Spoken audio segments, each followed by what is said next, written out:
Gênesis, né?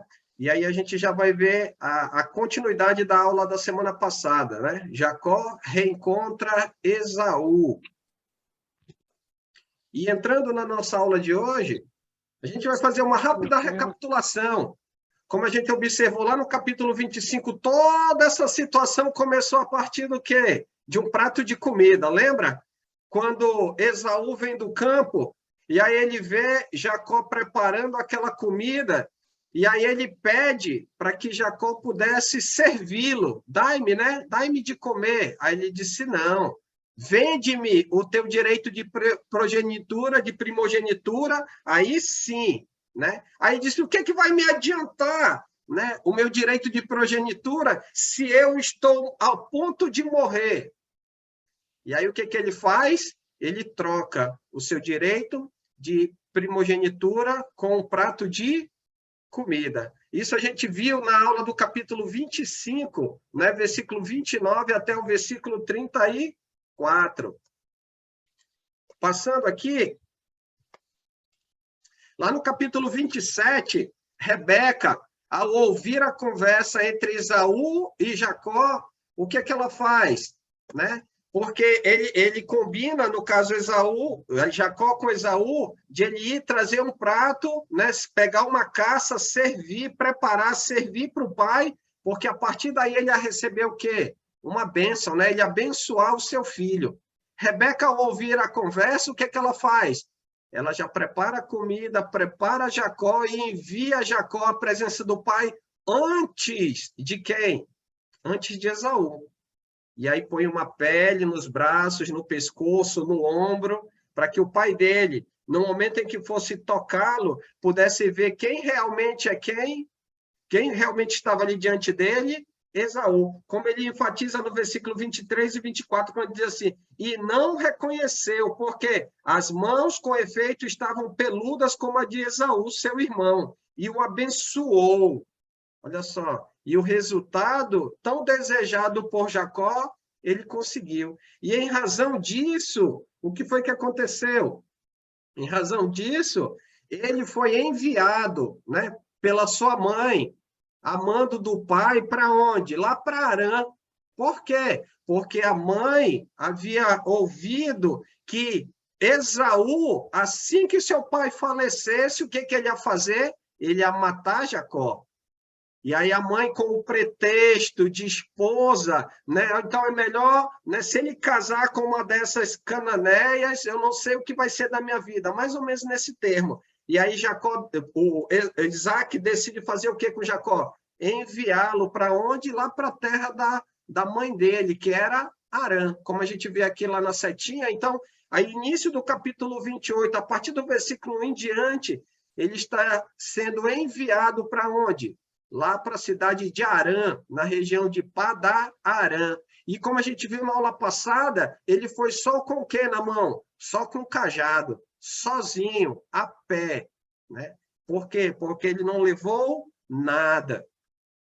20 anos se passaram, como a gente viu na aula passada. 20 anos se passaram.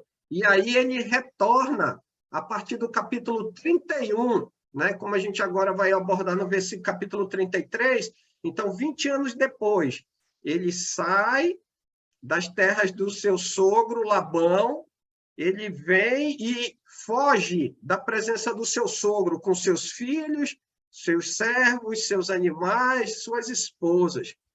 E ele é alcançado 10 dias depois do tempo de viagem, aonde? Lá na montanha ou nas montanhas de Gileade, mais ou menos nessa região aqui onde a gente está, a pontinha da seta. Eles conversam no capítulo 31, eles se acertam em relação a questões que ficaram pendentes, inclusive, né, os deuses, né, de Labão, que foram levadas por Raquel, escondidas no seu cavalo, na qual ela estava sentada sobre as imagens, isso a gente vai ver mais para frente. E ele vai lá, abençoa as filhas, beija os filhos de Jacó e parte para sua terra, ou seja, ele volta para Harã, Labão e os seus filhos.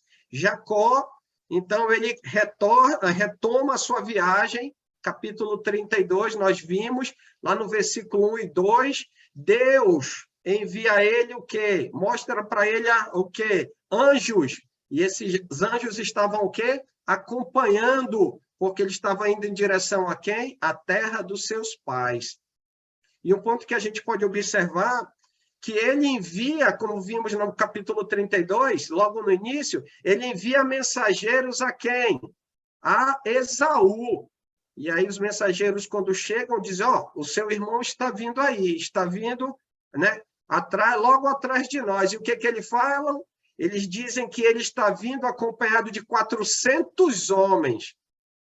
E aí Jacó, aflito, desesperado, envia presentes, separa, né, a sua família, seus bens, servos, servas, animais, em duas partes, em dois bandos, o termo que ele usa lá no capítulo 32, e à noite ele separa 5 blocos, né, de animais, capítulo 32, na segunda metade, já para o final, ele separa lá uma quantidade de animais, cerca de 580 animais, cabras, bodes, ovelhas, carneiros, camelas e as suas crias, vacas, touros, jumentos e jumentas.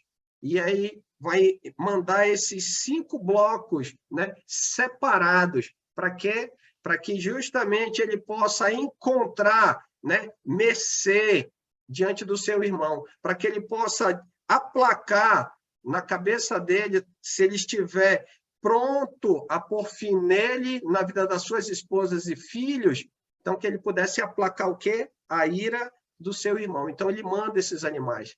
A noite foi tão difícil que ele não conseguiu dormir.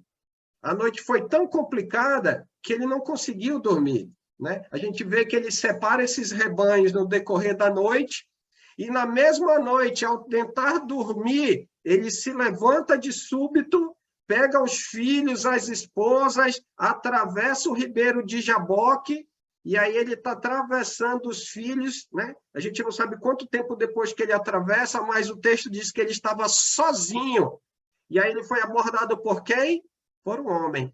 E ele começa a ter um embate, uma briga, né, que durou toda a noite, até o início do raiar do sol.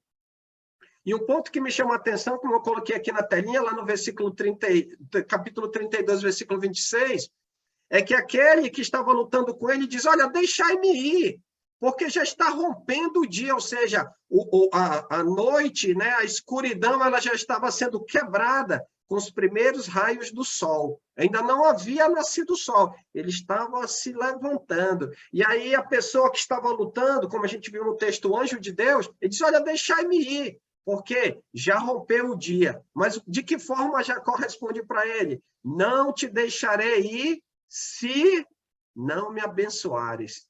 E ele queria uma bênção. E aí a parte que a gente observou semana passada, que o anjo chega e diz para ele, como é que é teu nome? Ele diz o quê? Jacó, que significa o quê? Enganador. E o que que o anjo diz? Não, você não te será mais chamado Jacó, e sim Israel. Por quê? Porque como príncipe você lutou, né, contra Deus. E aí que vem um ponto bem interessante. Por quê? Porque Deus ele muda a expectativa de quem? De Jacó. E a partir dali, aquela aflição, aquele medo, ele passa. Tanto é que ele exclama e chama aquele lugar, né? E enfatiza por quê? Porque ele diz que a partir daquele momento, Deus, lá no versículo 30 do capítulo 32, vi a face de Deus, e a minha vida foi salva. E ele chamou aquele lugar de Peniel. Entrando no capítulo 33, né? Sem precisar o tempo, o texto não declara quanto tempo depois do evento, desse desfecho do capítulo 32, a gente percebe, de acordo com o versículo 1, que diz assim, levantando Jacó os olhos, viu que Esaú se aproximava, e junto com ele 400 homens. E então passou os filhos a Lia, a Raquel e as 2 servas. Um ponto que a gente vai observar é que, mesmo não descrevendo quanto tempo após o capítulo 32, nós percebemos que a chegada de Esaú, ela é visível. Porque olha só o termo que ele usa no versículo 1. Ele levanta os olhos para o horizonte, né? Ele olha para frente. E ao longe, o que ele vê? Ele vê Esaú se aproximando com quem? Com os 400 homens que o acompanhavam. Então, ele vai lá e passa a cada uma a esposa Lia, a outra esposa Raquel e as duas servas, os seus filhos. E aí, um ponto que a gente vai observar, versículo 2, o que fez Jacó com a sua família? Depois que ele entrega os filhos às mães, o que fez Jacó, de acordo com o versículo 2? E a gente pode observar aí no texto. O que fez Jacó? Ensinou a Deus. Versículo 2, versículo 2. Dividiu. Ele dividiu. E ele dividiu em quantos blocos?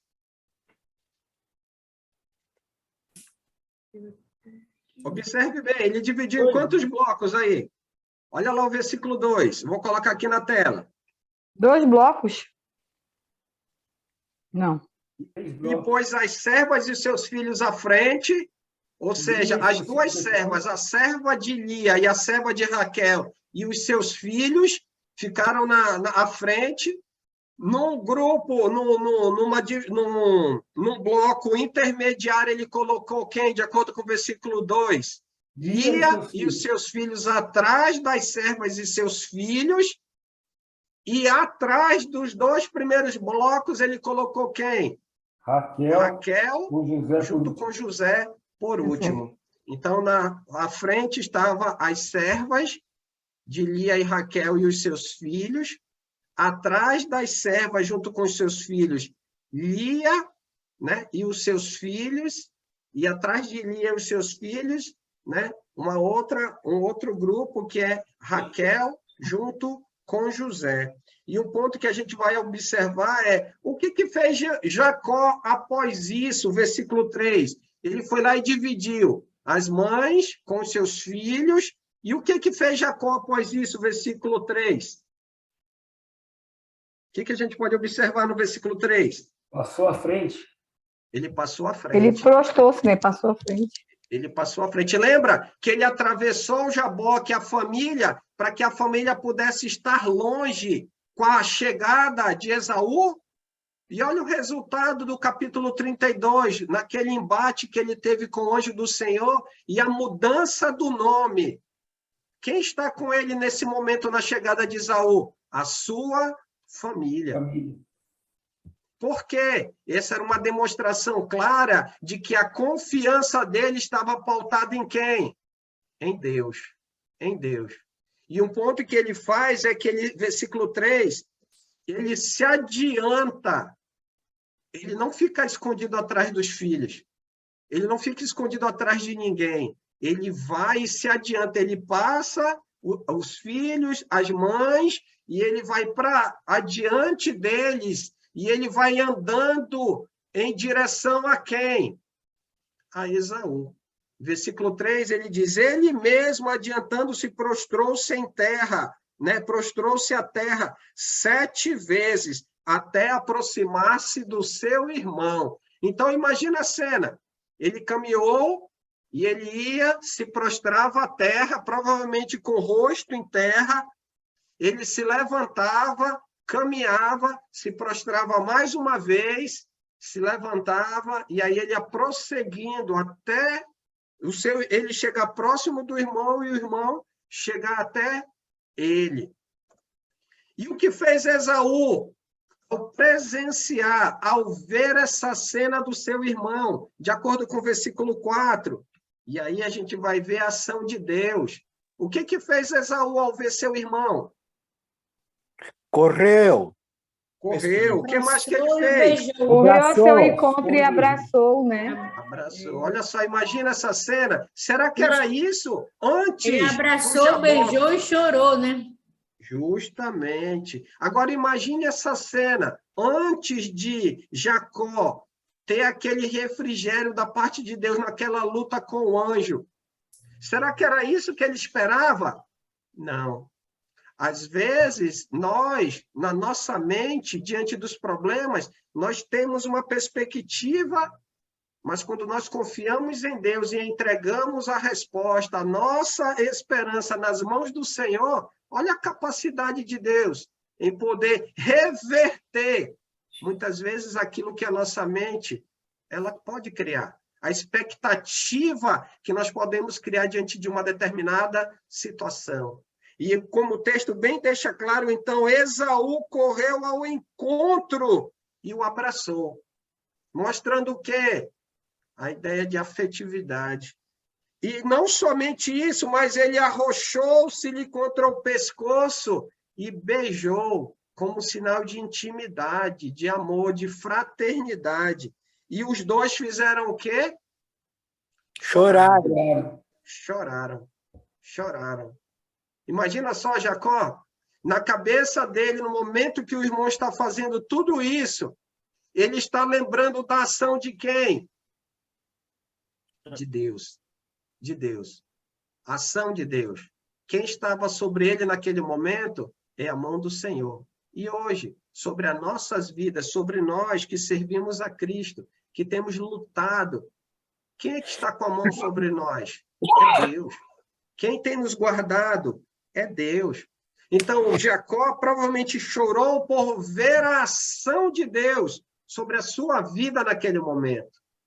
E propriamente Esaú por ver novamente a quem? Ao seu irmão. Agora, veja o contraste ocorrido. Se você acompanhar comigo lá em Gênesis capítulo 27, segura aqui no capítulo 32, vai comigo lá em Gênesis capítulo 27, versículo 41. Gênesis capítulo 27, versículo 41. Perceba comigo o contraste. Alguém pode ler para a gente, por favor? Esaú guardou rancor contra Jacó por causa da bênção que seu pai lhe dera. E disse a si mesmo: os dias de luto pela morte de meu pai estão próximos. Então matarei meu irmão Jacó. Olha só. O que fez o contraste, o desejo de Esaú lá atrás, que levou, que ocasionou a partida de Jacó, lá no capítulo 28, foi justamente porque a mãe dele, no caso, Rebeca, ela soube disso que ia acontecer. Os dias de luto pela morte de meu pai estão próximos. Então matarei meu irmão Jacó. O Esaú já estava dando a extrema unção, aqui usando um termo religioso tradicional, que as pessoas... Ele já estava dando a sentença de morte para o pai, né? Estão próximos. O meu pai está próximo da morte. E quando ele morrer, Jacó vai ter o resultado de tudo aquilo que ele fez comigo. Só que olha só o que está acontecendo. Versículo 4, como a gente leu, então Esaú correu-lhe ao encontro e o abraçou, e arrojou-se-lhe ao pescoço e o beijou. E o que eles fizeram? Eles choraram. Ao invés de ficar, né, com tudo aquilo guardado, Deus com certeza trabalhou no coração de quem? De Esaú. Deus tem parte de tudo isso que está acontecendo com quem? Com Jacó. Lembra lá? A partir, né, o teu nome não será mais Jacó, enganador, trapaceiro. Teu nome vai ser o quê? Israel, príncipe que lutou com Deus. Por quê? Porque olha só aquilo que Deus tem, aquilo que Deus havia feito, como na própria oração que nós vimos semana passada, Jacó, ao buscar a presença de Deus em oração, ele é grato por Deus pelas suas muitas misericórdias. Ele é grato pela fidelidade, por toda a fidelidade. Por toda a fidelidade de quem? De Deus. E um ponto que a gente precisa observar. Quem foi, né, que trabalhou diante de toda essa situação? Deus. a calorosa recepção de Esaú em relação a Jacó é um contraste mostrando o quê? Que Deus tinha aquela situação nas suas mãos. E o que bastava fazer Jacó? Confiar em Deus. O que bastava a Jacó? Ter a sua esperança na resposta e no tempo de quem? De Deus. Nós também precisamos enxergar dessa mesma maneira. E o ponto que a gente vai ver, e daí, versículo 5, na primeira parte, daí, levantando os olhos, no caso Esaú, lembra lá, como é que Jacó saiu da casa do seu pai? Somente com o cajado na mão. E ele foi para a cidade, né, lá do seu tio. Só que agora ele está voltando. E olha só a indagação de Esaú, depois que ele está lá abraçado, chorando junto com seu irmão, ele levanta os olhos. E olha só o que ele pergunta. Ao levantar os olhos, viu as mulheres e os meninos e disse: quem são estes? Saiu um, voltou uma tropa, saiu 100, só com cajado, veio com uma infinidade de animais, servos e servas. E aí, um ponto que a gente vai ver no versículo 5, na segunda parte, é o quê? É que Jacó atribui a sua família a quem? Tudo aquilo que ele tem é mérito dele? Não. É a mão de quem? É a mão de Deus. Olha só o versículo 5. Respondeu-lhe Jacó: os filhos com que Deus agraciou a teu servo. Olha aí a palavra agraciar. Ou seja, mostrando a ideia de que ele recebeu aquilo que ele julga não merecer. Graça, como a gente tem clareza, é receber de Deus aquilo que a gente não merece. E ele diz, olha, essa é a família que Deus me agraciou. Agraciou o quê? O teu servo. Ele sempre está colocando quem acima dele? O seu irmão. Nesse momento, claro, é Deus, mas ele está colocando porque o irmão, no sentido de humildade, ele não é mais um enganador. Ele é aquele que, antes de se submeter como servo a Esaú, seu irmão, ele entregou a sua vida, ele lutou pela bênção na presença de quem? De Deus. A confiança, a esperança, o destino, o seu futuro está na mão de quem? De Deus. Lembra aquela expressão que ele usou lá no capítulo 32, versículo 30? Vi Deus face a face e a minha vida foi salva. Ele está vivendo essa realidade em quem? Em Deus. Na presença de quem? De Esaú. E se colocando como alguém que reconhece que errou. E ele quer o quê diante do seu irmão? Mudar isso. Ele quer mostrar que ele não é a mesma pessoa. Ele não é mais Jacó. Ele é quem? Israel. Deus mudou, né, a mentalidade, né, as condições de quem? De Jacó. Agora, um ponto que me chamou a atenção, de acordo com o versículo 6 e 7, o que fez a família de Jacó, já que Jacó disse, olha, essa é os filhos com que Deus agraciou ao teu servo. Então, ele se coloca nessa condição de servo diante de Esaú. E o que fez a família de Jacó na presença de Esaú? Versículo 6 e 7. Não tem nada assim. Curvaram também. O que eles fizeram? Se curvaram. Eles se curvaram. Como a gente observa bem, olha só, 6 e 7. Lê para a gente, Paulo, por favor. Então as servas e os seus filhos se aproximaram e se curvaram. Depois Lia e os seus filhos vieram e se curvaram. Por último, chegaram José e Raquel e também se curvaram. Olha só. E aí é um ponto. Se aproximaram. E depois o que eles fizeram? Se prostraram. Se a gente observar no capítulo 32, eles estavam fugindo. Lembra aquela noite difícil na vida de Jacó? Como eu citei na recapitulação, ele se levanta à noite, ele se deita para dormir.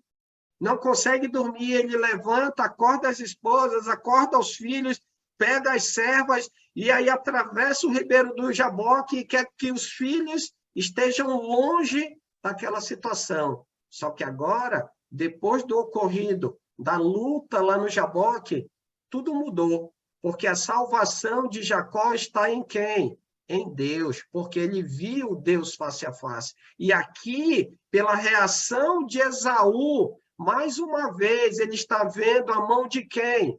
A mão de Deus.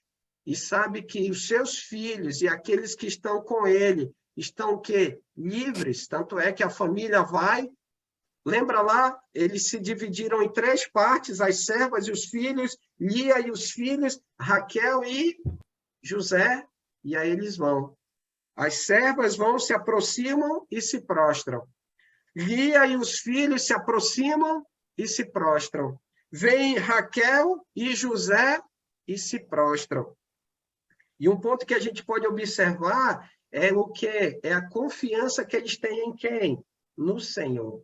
E aí, versículo 8, Esaú pergunta a respeito dos presentes, daquilo que Jacó havia enviado. Lembra? As vacas, touros, os camelos e os filhotes, os jumentos e as jumentas. Então, todos aqueles animais que ele encaminha, aqueles 5 rebanhos, ele pergunta, versículo 8, qual é o teu propósito com todos esses bandos que encontrei?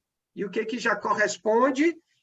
Para lograr mercê na presença do meu Senhor. Esse lograr, ele seria melhor traduzido como para que tu me recebas bem. Para que tu me recebas bem. Por isso que ele encaminha o quê? Os bens. Lembra um dos pontos que é enfatizado bem no momento que Jacó, ele recebe de seu pai a bênção, e aí Esaú, ele implora para que o pai não tenha nem um pouco da bênção, não tem nenhuma bênção, não sobrou nada para mim. E aí o pai vai lá e enfatiza a bênção. Agora, olha um detalhe. Quando ele diz no versículo 9, então disse Esaú, eu tenho muitos bens, meu irmão, guarda o que tens. Ele não queria receber, ele já tinha uma condição adequada em termos de recurso. Mas Jacó, versículo 10 em diante, ele vai insistir. Para quê? Para que ele não recuse os bens. Por quê? Porque aquilo é um presente, como ele diz, versículo 10. Mas Jacó insistiu, não recuse se logrei mercê diante de ti. Se tu está me recebendo bem, não recuse. Peço-te que aceite meu presente, porquanto vi o teu rosto, como se tivesse contemplado o semblante de quem? De Deus. E te agradastes de mim. Antes, quem foi que fez com que o coração de Esaú, que aquela situação, ela pudesse ser favorável em relação a Jacó? Foi os presentes? Não, mas foi Deus. Mas Jacó, ele quer fazer a sua parte diante dessa situação. Pode falar, Paulo. O Davi está com a mãozinha levantada aí, eu acho que você não viu. Eu não vi mesmo. Pode falar, Davi. Obrigado, Paulo.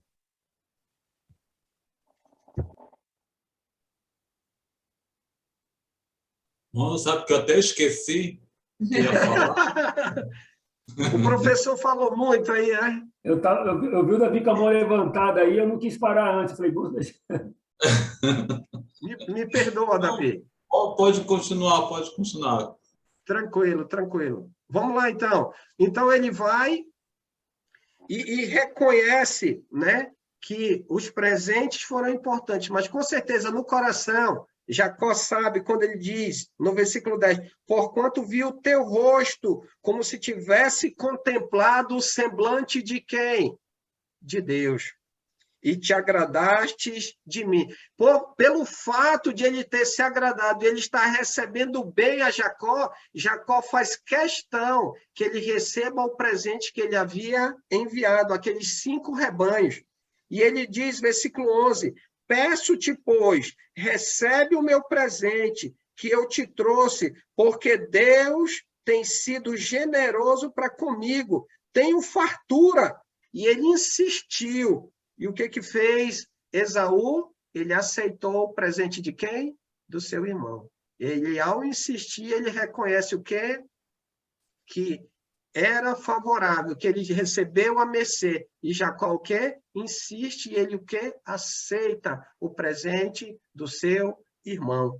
Até aqui, alguma pergunta, algum comentário para a gente passar para o ponto 2? Pode dizer, irmão Sérgio.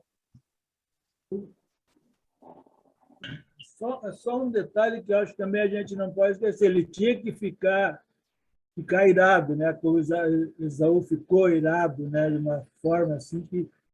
Porque o primogênito ganhava 2 vezes mais do que o outro, né? E quando Jacó sai de mãos vazias, só o que alterou foi o pai ter abençoado ele, porque monetariamente fica tudo para Esaú, porque ele sai de mãos limpas, né? Então, ele já, quando o pai falece, ele já se torna um homem rico, né? Tanto é que nós estamos vendo 400 homens, deve ter aqui 400 famílias, né? Provavelmente. Isso. Pode falar, Davi. A gente observa aí, tudo que está acontecendo aí é o poder de Deus agindo, né?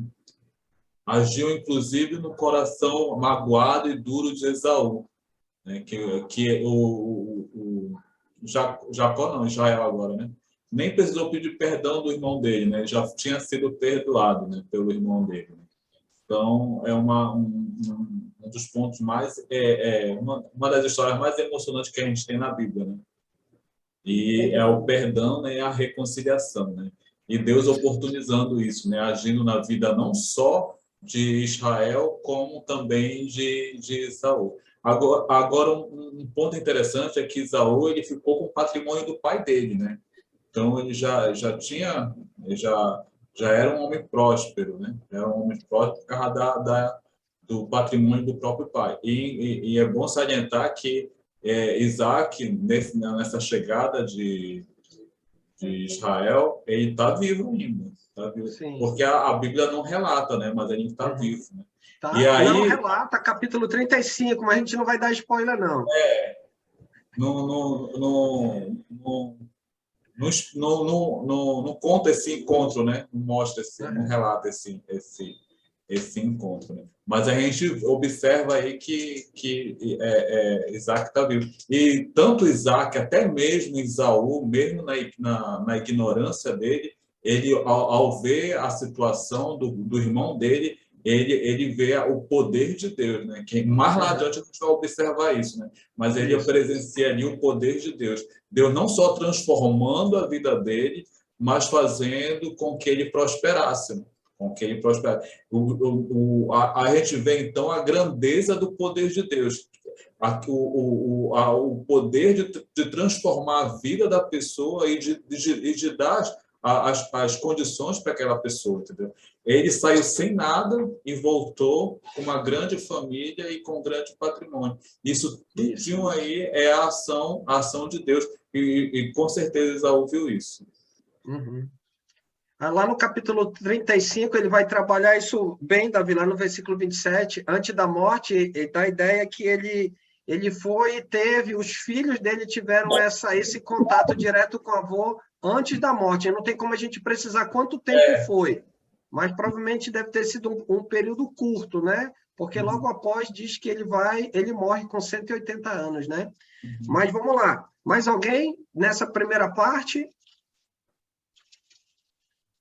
Então, vamos prosseguindo aqui. Segunda parte, a gente vai observar Jacó e Esaú, né? Tanto tempo longe, 20 anos separados, e aí, o que acontece? Agora eles vão viver juntos, né? Eles vão habitar juntos. Mas olha o que acontece, passando aqui...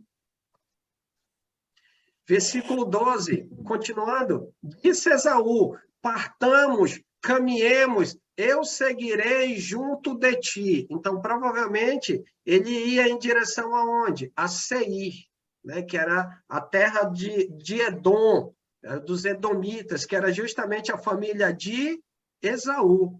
Então, ele estava indo para onde estava a sua família. E ele disse para Jacó que vamos lá, vamos partir, vamos caminhar. Lembrando que provavelmente os homens que estavam com Esaú, né, eles estavam sozinhos nos seus cavalos. Então, provavelmente na montaria eles tinham lá, dependendo da distância, objetos para acampar, mas eles não tinham vacas, bezerros, né, crianças, eram só eles e a montaria. E aí, olha só o que Jacó vai responder para ele, né? Então, o desejo de Esaú era que o irmão dele pudesse acompanhar, né, ele até Seir. Mas olha a resposta de Jacó para ele no versículo 13 e 14. Alguém lê para a gente? Versículo 13 e 14, por favor. Vou ler na NVI aqui. Jacó, porém, lhe disse: meu senhor sabe que as crianças são frágeis e que estão sob os meus cuidados, ovelhas e vacas que amamentam suas crias. Se forçá-las demais na caminhada, um só dia que seja, todo o rebanho morrerá. Por isso, meu senhor, vai à frente do teu servo, e eu sigo atrás, devagar, no passo dos rebanhos e das crianças, até que eu chegue ao meu senhor em Seir. Olha só. E um ponto que a gente pode observar na resposta de Jacó é que provavelmente as condições de montaria de Esaú eram diferentes dele. Porque a viagem de Jacó com a sua família, com seus servos, com as crianças, ela era no ritmo mais lento. Ele tinha animais em condição de amamentação, né? Tinha animais provavelmente pequenos, assim como os filhos dele não tinham essa condição. Então, provavelmente, em termos de carga, de quantidade, né, o tempo de viagem de Jacó e a sua família era mais lento. Isso prova que, provavelmente, Esaú, junto com os 400 homens, estavam a cavalo em montarias que eram bem mais rápidas. Provavelmente com equipamento para acampamento, mas, tirando isso, né, ele diz que a família dele não teria condições de acompanhar o ritmo de quem? De Esaú e daqueles que o acompanhavam. E isso também, provavelmente, Jacó está dando, né, está respondendo, considerando o quê? Que em termos da família de Esaú, considerando as esposas, lembra quantas esposas ele tinha? Né? Quando Jacó ele parte, capítulo 28, ele havia casado com 2 cananeias. E aí, como a mãe havia dito que ele estava indo para arrumar, né, uma esposa lá na família do seu tio Labão, ele vai lá e casa com uma das filhas de Ismael. Então, pelo menos aí 3 esposas. Claro, quem é Jacó para falar a respeito disso? Mas um ponto que a gente pode observar é que o ambiente, né? O ambiente não seria adequado em relação à criação, ao desenvolvimento, à adoração a Deus, no caso de Jacó. Então, ele já está num ambiente que não seria propício para quem? Para a criação dos seus filhos. Lembra lá quando a gente observou, quando Abraão, ele deixa muito claro para o servo dele que não era para ele escolher entre as cananeias uma esposa para o seu filho, mas era para ele ir até a terra do seu irmão para trazer uma esposa para Isaac. Olha a preocupação que Deus teve. E aí a gente consegue entender a preocupação de Jacó em relação a quem? A sua própria família. Continuando aqui, versículo 15. Só um instantinho. Pronto. Mas só que já Esaú, ele não se deu por satisfeito, ele vai insistir. Versículo 15, ele diz, respondeu Esaú, então permite que eu deixe contigo da gente que está comigo. Então você me permite que eu deixe alguns aqui, né? Para que eles possam lhe acompanhar. Não dá para saber de maneira clara se Esaú queria garantir que Jacó e a sua família iam para Seir, ou ele queria manter, né, a segurança. Ele estava preocupado com a segurança do seu irmão e de toda a sua família. Mas um ponto que me chama a atenção é a resposta que Jacó dá para ele no final do versículo 15, quando ele diz, olha, para quê? Basta que eu alcance mercê aos olhos do meu Senhor. Então, para Jacó, ele já estava satisfeito com o quê? Com aquela reação, com o acerto que ele havia feito com quem? Com seu irmão. Ninguém, né, agrediu o outro, e eles fizeram as pazes. Depois de 20 anos, Deus agiu para que aquilo acontecesse, e agora Jacó, ele está o quê? Satisfeito, porque ele reconhece, como ele diz, olha, basta que eu alcance o quê? Mercê aos olhos do meu Senhor. Quem é o Senhor? Esaú. Então, ele alcançou, né, gratidão, ele alcançou mercê, misericórdia. O objetivo que ele tinha, depois daquela perspectiva lá do Jaboque, ele alcançou essa perspectiva. Mas um outro ponto, se era para guardar, né, por que ele recusa a ajuda do seu irmão? Se caso, né, vou colocar aqui como, entre aspas, se o objetivo de Esaú era proteger o seu irmão, ele contava com a proteção de quem? Já te passo a palavra, Giovanni. Lá no capítulo 31, versículo 3, lembra? Ele contava com a proteção de quem? 31, 3.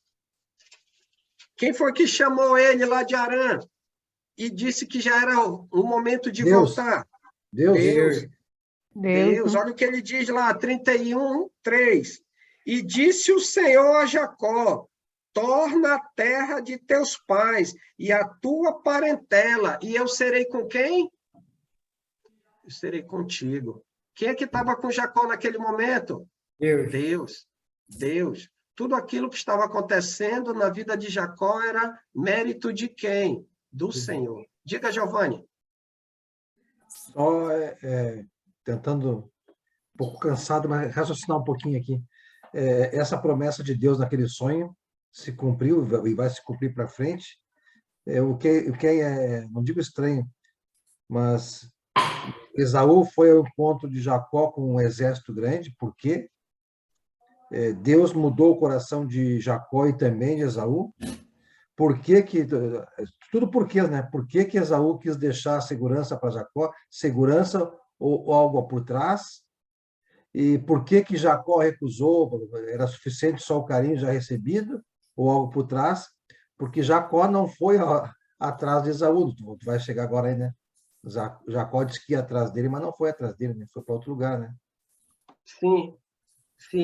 A gente vai ver que eles vão se encontrar mais para frente, né? Lá no capítulo 35, para não dar spoiler do irmão que vai dar o capítulo 35, mas é um capítulo bem interessante, o capítulo 35. Mas um ponto que a gente pode ver é que todo esse mover aqui, né?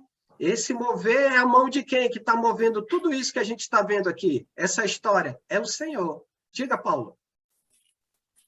Não, é isso aí. Pode continuar.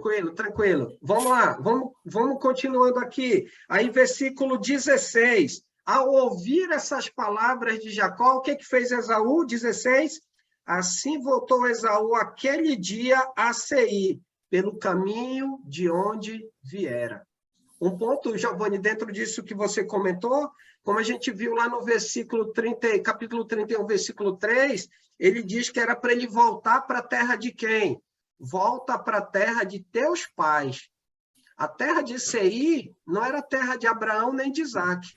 Né? Então, de certa forma, ele está ouvindo a quem? Ele está ouvindo ao Senhor. Aquele que no qual ele é grato por toda a misericórdia, por toda a fidelidade, por toda essa ação que aconteceu. Né? Então, ele diz, mas na realidade ele não vai. Lá no capítulo 33 ainda, no versículo 17, eu vou trazer um mapinha aqui, só para a gente poder entender uma situação. Então, o versículo 17 diz assim, Jacó partiu para Sucote. Então, daquele momento que ele diz, não precisa, basta a mercê do meu senhor. Aí, versículo 16, Esaú volta para Seir, então Jacó ele parte para um local chamado Sucote, né? E edificou para si uma casa, e fez o quê? Né? Fez de palhoças para quem? Para os seus gados. A palavra Sucote, ela significa abrigo ou palhoça, como se fosse uma cobertura de palha para proteção de quem? Dos seus animais. Se a gente observar aqui, deixa eu só mexer aqui onde está a câmera com os irmãos, aqui nessa partezinha aqui, ó, nós vemos aqui o Ribeiro de Jaboque em azul, aqui em cima, nós vemos o local lá onde, naquele momento, teve a luta entre Deus, né, o anjo, e Jacó, que ele chama de Peniel, e logo próximo, quem vai no caminho aqui, cadê meu mouse? Aqui, ele vai aqui nessa direção, indo em direção ao Rio Jordão, esse rio aqui, ó, na horizontal, aliás, na vertical aqui, ele é o Rio Jordão. E aí tem um localzinho bem aqui, ó, que é chamado Sucote, que significa abrigo ou palhoça. Então, ele foi, e se você perceber bem, olha o que está do outro lado aqui, ó. Olha a localidade que está do outro lado do Jordão. A gente vai já ver por quê que ele está indo nessa direção. Então, ele veio até Peniel, né? Sucote, e aí ele vai ir numa direção de uma certa cidade chamada Siquém. Eu vou já falar sobre ela aqui no próximo versículo. Entrando no versículo 18. Voltando de Padarã, aí você vai entender o porquê dessa expressão usada pelo autor de Gênesis.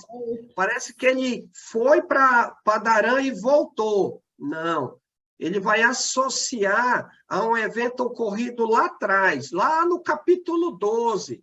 A gente vai já voltar lá. Voltando de Padarã, chegou Jacó são e salvo à cidade de Siquém. E olha um ponto que a gente precisa observar. Por que é tão enfatizado e por que o autor diz que ao vir de Padarã, ele chega e ele enfatiza esse detalhe da cidade de Siquém? Abram comigo lá no capítulo 12, versículos 6 e 7. Qual foi a primeira cidade que Abraão chegou e ele se estabeleceu quando ele chega na terra que Deus havia dado para ele? Observe bem, lá no capítulo 12, versículos 6 e 7. Capítulo 12, versículos 6 e 7. Diz assim, ó. Atravessou a terra até que cidade? Até Siquém. Até o carvalho de Moré. Nesse tempo, os cananeus habitavam essa terra. Apareceu o Senhor, 7. Apareceu o Senhor Abraão e lhe disse, darei a tua descendência a esta terra. E o que fez Abraão? Edificou um altar ao Senhor que lhe aparecera. Lembra? Abraão vai de Ur, ele sobe, chega lá em Harã, o pai dele morre, Deus novamente enfatiza o chamado, porque não era para ele ficar em Harã, ele desce para a terra, ao atravessar o Jordão, ele chega à cidade de Siquém. O que fez Jacó? Assim que ele volta de Harã, ele sai de Neguebe, onde o pai dele habitava, ele sobe para Harã, 20 anos depois ele volta para a terra dos seus pais, e ele se estabelece aonde? Curiosamente, na mesma cidade onde Abraão chegou muitos anos antes. Por isso que o autor, ele coloca essa expressão, voltando de Padarã, né? Chegou Jacó são e salvo à cidade de Siquém, que está na terra de Canaã. E o que ele fez? Ele armou a sua tenda, versículo 18. Versículo 19, ele vai comprar um campo. E no versículo 20, o que ele vai fazer? Assim como Abraão. No versículo 20, ele vai construir o que assim como Abraão? Um altar. Um altar para o Senhor. E olha o que diz, versículo 20. E levantou ali um altar e lhe chamou Deus, o Deus de Israel. A partir daqui, ele reconhece o quê? O novo nome. E não só isso, mas ele atribui a Deus, né, como a bênção de Deus, o novo nome que ele recebe da parte de quem? De Deus. Ele reconhece a mudança do nome, a luta, tudo isso que tem acontecido a quem? A Deus. E ele, Deus, agora passa a ser o Deus de quem? De Israel. Diga, Giovanni. Aquela cidade ali embaixo, Betel Luz, foi aquela cidade onde ele teve encontro com Deus e a promessa, né? Ali embaixo. Isso, aquele da cabeça na pedra. Betel, né? E aí, para a gente finalizar, então, só fechar aqui, a gente precisa olhar para tudo isso que a gente tem estudado, como eu enfatizei naquele momento do encontro de Esaú com Jacó, e entender que problemas sempre vão existir, dificuldades, situações que podem afetar a nossa mente, criar confusão, fazer com que a gente não entenda, ou alguns, como a gente ouviu na mensagem hoje pela manhã, né? Será que Deus não está vendo o que está acontecendo? Será que Deus não está vendo essas palavras que estão sendo lançadas? Será que Deus não está vendo isso ou aquilo? E aí, pegando pela lição que a gente viu hoje, eu e você, assim como Jacó, precisamos depositar o nosso futuro, a resolução dos problemas, na mão de quem? Na mão do Senhor. O que nos basta é confiar e obedecer aquilo que Deus nos ensina. A resposta e o tempo da resposta está na mão de quem? Na mão do Senhor. Eu e você precisamos confiar nele e continuar buscando a ele. Não podemos nos afastar dele, porque assim como Jacó declara que Deus é Deus de Israel, Deus também é Deus de quem? Do Barbosa, do irmão Paulo Sérgio, do Aníbal Júnior, do Claudemiro, meu, da minha esposa e de cada um de nós. Quem é que nos guarda? É Deus. Quem enviou Cristo para que hoje eu e você tenhamos o perdão de pecados? É Deus. Quem foi que enviou o Senhor para revelar o Evangelho, para que através dele eu e você recebêssemos o perdão total de pecados? Deus. Quem é que nos promete e nos garante a vida eterna, mesmo se eu e você morrermos? É Deus. Então, precisamos confiar em quem? No Senhor. Que o nosso consolo, a nossa esperança, a nossa confiança, ela esteja arraigada nas mãos e no poder de quem? Do Senhor. O socorro e o consolo vem de quem? Vem de Deus. Então, assim como Jacó, eu e você possamos confiar no Senhor, sejamos obedientes e submissos à sua palavra. Comentários, perguntas? Antes de a gente finalizar... Alessandro, boa noite. Oi, irmão José. Peraí só um segundo que nós vamos fazer um relato aqui do pessoal que está aqui, estava ouvindo. Faz aí, por favor. Já está aberto. Tá bem. Mas tu vai fazer aqui a próxima. Oi, tudo bem? Olá, boa noite. Boa noite. Boa noite. Olha lá, tudo bem com seu irmão Feitosa?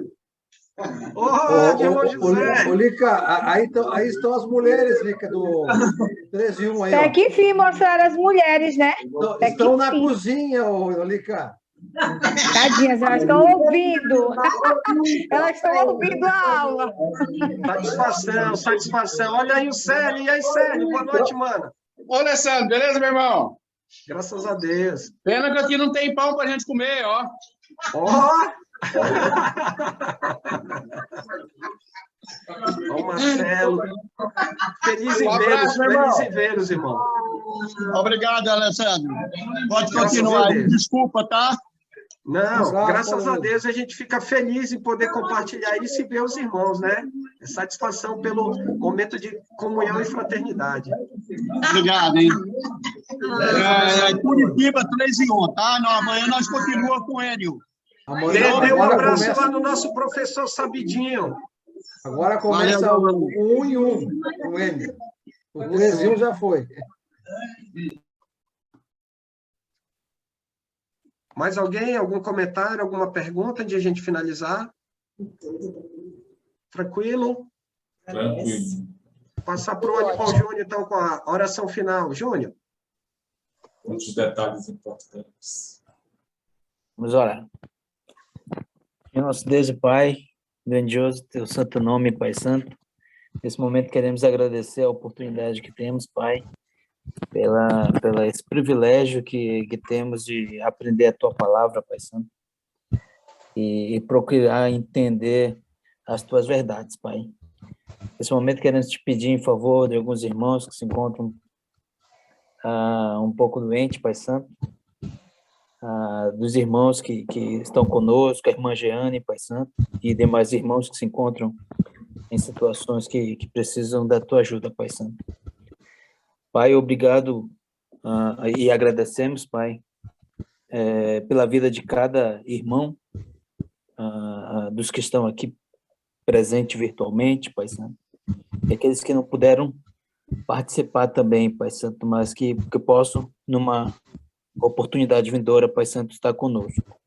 Obrigado a todos, obrigado, Senhor, e te pedimos a tua proteção, Pai Santo, teu consolo, porque sabemos que a vida, ela tem oscilação, Pai Santo, e a tua proteção e o teu entendimento da tua palavra, Pai Santo. Queremos reagir a essa situação de acordo com a tua vontade, Pai Santo.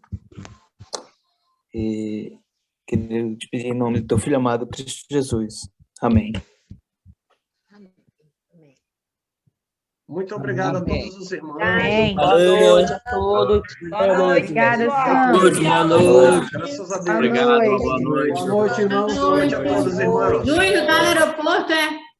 Boa noite. Cícero, boa noite, irmão Cícero. Boa noite. Deus abençoe.